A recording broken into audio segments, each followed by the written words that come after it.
A day in my life as a makeup artist here sa Southern Leyte. So for today's video mga beb, super sadyo minimata kaya around 6 a.m. agamang call time, then 5 a.m. is ni mata namin. So nag-start na call check sa akong makeup bag o kompleto na ba o na bilabilin para sure at then akong gipunasan na akong vanity mirror kay mo nihong gamitan sa akong clients later.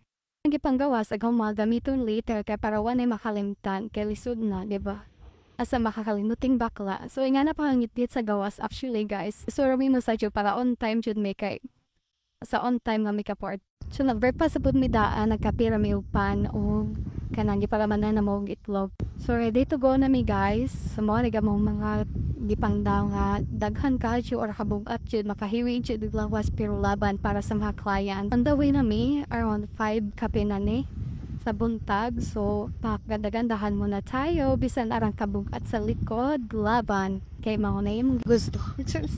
Diba? Ka-refreshing ra of nature. Basta buntag. Lamira sa pananaw. Then, kanang time is nakaabot nami sa Nahaw National High School. Kaya agilanggana for the day is intramural death sports icon. So, nag-set up rami. Minimal set up rami guys. Kay para dili rahasol. Kay duha rambod ka girl o duha ka boy ka mong make-upan. So mora na ka mong set up for today. Minimal ra, ganda-gandahan, yan earl atake. Then morning ang first ka client, si Raja.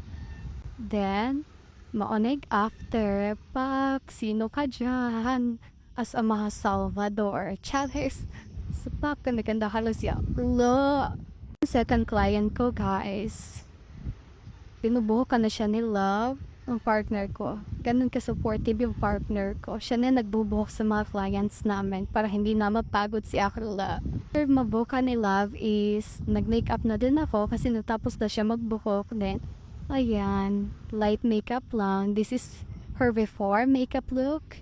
And, after, pak, Barbie. I'm a Barbie girl.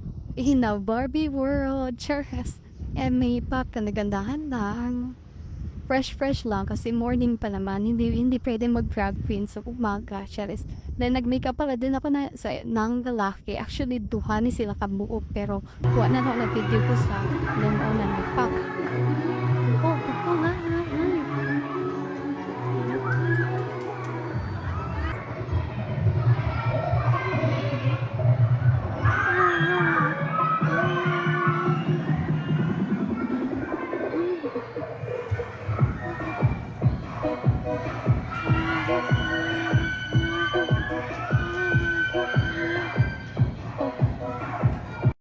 Manigasan ako ang gimik-upan. So, nag-start up po silang kanap. Go!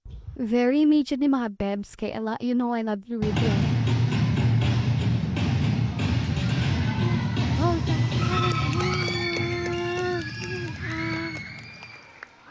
Pak, dili ninyo kaya siyang pasabang. Then, syempre, kailangan po ni siya ka-fight. So, in 3, 2, 1, go!